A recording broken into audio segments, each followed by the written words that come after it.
Assalamualaikum students and very good morning to all of you. Yesterday I have discussed our activity 456 with you, and today I am going to discuss our next activities of the chapter, that is activity 7, 8 and next after that. So let's start. First activity 7. जैसे मैंने आपको कल कहा था कि ये जो sentences है उस सेंटेंसेस को आपको रिपोर्टेड स्पीच यानी इनडायरेक्ट स्पीच में कन्वर्ट करना है. मैंने आपको ये भी कहा था कि डायरेक्ट इनडायरेक्ट स्पीच एक ग्रामर का टॉपिक है और इसी सेंटेंस को डायरेक्ट स्पीच में ये सेंटेंस है उसको इनडायरेक्ट करने के लिए कुछ रूल्स है. तो वो रूल्स हमें मालूम होने चाहिए जिससे हम इसे आसानी से कन्वर्ट कर सकें. तो मैंने आपको कहा था कि एक अलग ग्रामर का टॉपिक है, तो ये मैं आपको अलग से सिखाऊंगी. रूल्स और रेगुलेशन सभी मैं आपको पूरा का पूरा टॉपिक अलग से ग्रामर का सिखाऊंगी. लेकिन अब ये एक्टिविटी में सेंटेंस हो तो इसका आंसर मैं आपको पहले बता देती हूँ, लेकिन ये टॉपिक मैं फिर से आपको अलग से भी सिखाऊंगी.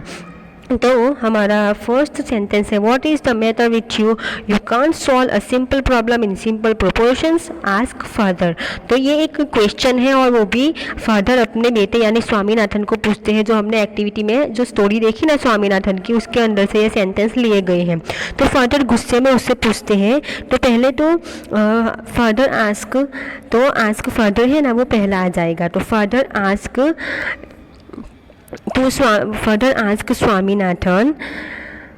अब क्वेश्चन WH से स्टार्ट हुआ है व्हाट. तो व्हाट इज़ द मैटर, तो पहले हमें क्वेश्चन है ना, तो इनडायरेक्ट स्पीच में जब हम उसे कन्वर्ट करते हैं तो हमें उसे सिंपल बनाना होता है. तो what is the matter with you, तो what the matter was with you, ऐसा आंसर आएगा. What the matter was with you है ना, तो यू का क्या हो जाएगा हिम, क्योंकि जो स्वामीनाथन, ये यू किसके लिए यूज हुआ है, स्वामीनाथन के लिए. तो स्वामीनाथन हमारे लिए थर्ड पर्सन होगा. तो what the matter was with him. फिर आगे क्या फर्दर पूछते हैं, and again ask him he could not solve a simple problem in simple proportion. तो ये है हमारा फर्स्ट आंसर. अब सेकंड है father I can not do the sum, Swaminathan से पुशिंग अवे द स्लेट. अब स्वामीनाथन बहुत गुस्से में आ जाता है, बहुत ही सैड हो जाता है. तो फाइनली स्वामीनाथन अपने पापा से क्या कहता है, तो आंसर क्या आएगा, that Swaminathan pushing away the slate and told to his father that, simple sentence है इसलिए बीच में डेट आएगा, that father that he can not do the sum. तो उसका हम क्या बनाएंगे, he could not did the sum. जो प्रेजेंट टेंस होता है ना उसका हमें पास्ट टेंस बनाना होता है, इसलिए ये प्रेजेंट टेंस में सेंटेंस था वो पास्ट बनेगा. अब नेक्स्ट है, You seem to be an idiot. Now read the sum carefully, said father. तो अब फादर गुस्से में आ जाते हैं तो क्या आएगा, पहला फादर said है ना, तो father angry on his son and told him that he seemed to be an idiot. He seemed to be an idiot. Now read the sum carefully.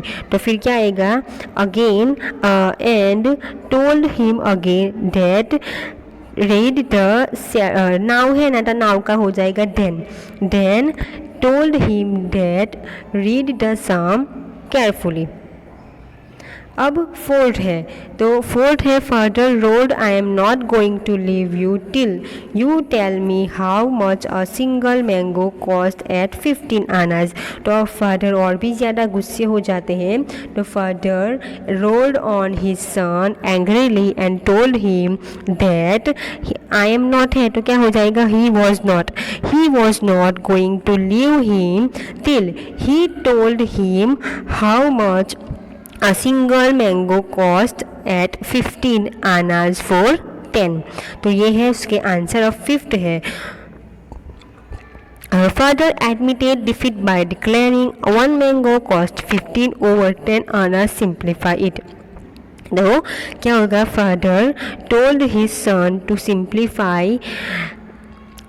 simplify a sum and declared one mango cost 15 over 10 annas. तो ये तो सम का question है, तो सम का question है इसलिए कोई चेंज नहीं आएगा, वैसा का वैसा आएगा. तो ये थे सभी आंसर्स स्टूडेंट्स इनडायरेक्ट के. अगर मुझसे कोई बोलने में भूल हो गई हो, मिस्टेक हो गई हो, तो आंसर करेक्ट कर लेना। बाकी ये थे आंसर। अब है activity 8। Shankar's father has given him ₹50. The three friends decide to go to the marketplace and spend it. The shopkeeper gives them the following bill. Shankar has to report to his father how he spent the money. Write a dialogue between Shankar and his father giving an account of the money spent. यानी कि students यहाँ पे एक fruit market का bill दिया गया है। तो शंकर के पिताजी ने उसे 50 रुपीज़ दिए थे फ्रूट मार्केट के ले जाने के लिए। तो उसके और उसके 3 दोस्तों ने उसे खर्च कर दिए। अब उसे घर जाके अपने फादर को बताना था कि उसने 50 रुपीज़ कहाँ कहाँ खर्च किए हैं। तो आपको क्या करना है, इस बिल के ऊपर से आपको डायलॉग लिखने हैं यहाँ पे शंकर और उसके फादर के बीच में कि वो लोग क्या बातचीत कर रहे होंगे। जैसे हमने स्वामीनाथन और उसके फादर के बीच में बातचीत देखी थी ना एक्टिविटी के अंदर स्टोरी में, वैसे कि पहले आएगा फादर। तो फादर क्या पूछेंगे कि where have you spend 50 rupees that I have give you. तो फिर शंकर क्या आंसर देगा, शंकर सेड, फिर आपको कहाँ कहाँ पे खर्च किए हैं वो आपको यहाँ लिखना है कि I bought 2 kilogram mangoes and worth ₹24. Then I have bought 1 rubber ball of ₹13. Then I have तो फिर फादर पूछेंगे and what about other rupees. तो फिर शंकर आंसर देगा कि then I have bought 3 ice Pepsi sticks of ₹6 and then at last I have bought 3 toffees of ₹6. तो the total is 49. तो I have spent total 49 rupees. तो ऐसे आपको dialogue दोनों के बीच में डायलॉग लिखना है। अब है एक्टिविटी 7। तो एक्टिविटी 9। तो एक्टिविटी 9 के अंदर क्या है, visit a market place and find out the different varieties of mangoes available and there price. आपको मार्केट में जाना है, अलग अलग वेराइटी के मैंगो देखने हैं और उसके प्राइजेस क्या है वो आपको देखने हैं। और आपको ये भी चेक करना है कि सभी मैंगो के प्राइस सेम है या अलग अलग। फिर आपको यहाँ पे लिखना है, मैंगो के नाम लिखने हैं और उसके क्या क्या प्राइस थे वो लिखने हैं। अब एक्टिविटी 10 है last. Activity 10 finally right a paragraph starting the fact you have discovered after visiting a market.